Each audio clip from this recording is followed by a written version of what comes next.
Assalamu alaikum wa rahmatullahi wa barakatuh. Je, umewahi kujiuliza kwa nini baadhi ya dua zinajibiwa haraka na nyingine zinachukua muda? Leo nitakuonyesha siri 3 ndani ya Qur'an zitakazobadilisha kabisa namna unavyomuomba Allah. Fuatilia video hii mpaka mwisho uweze kujua kwa nini dua zako hazijibiwi. Kwanza, takwa, kumcha Allah. Mwenyezi Mungu anasema ndani ya Qur'an, wa may yattaqillah yaj'al makhraja wa yarzuqhu min haythu la yahtasib, na anayemcha Mwenyezi Mungu humfanyia njia ya kutokea na humruzuku kwa njia asizotarajia, katika sura At-Tariq sura ya 65 aya ya 2 mpaka ya 3. Takwa ni msingi mkubwa wa dua kujibiwa. Ukijiepusha na dhambi na ukamtii Allah, milango ya msaada inafunguka hata bila kutegemea. Dua yako inakuwa na uzito mbele ya Allah.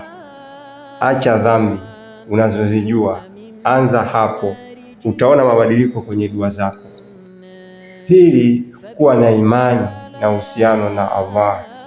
Qur'ani inasema, wa qala rabbukum idun astajibu lakum, na Mola wenu anasema niombeni nitakujibuni, katika sura Al-Ghafir sura ya 40 aya 60. Allah ameahidi kujibu dua, lakini lazima uwe na yakini, imani kamili.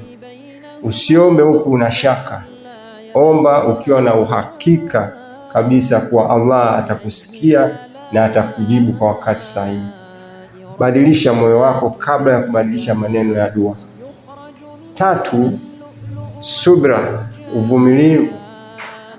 Mwenyezi Mungu anasema, wasta'inu bisabri waswala, na muombeni msaada kwa subira na swala, katika sura Al-Baqara sura ya 2 aya 45. Watu wengi wanakata tamaa haraka. Unaomba leo, kesho hujaona majibu, unaacha. Lakini Qur'ani inatufundisha subra. Dua nyingine hujibiwa kwa muda, lakini zinakuja kwa ubora zaidi.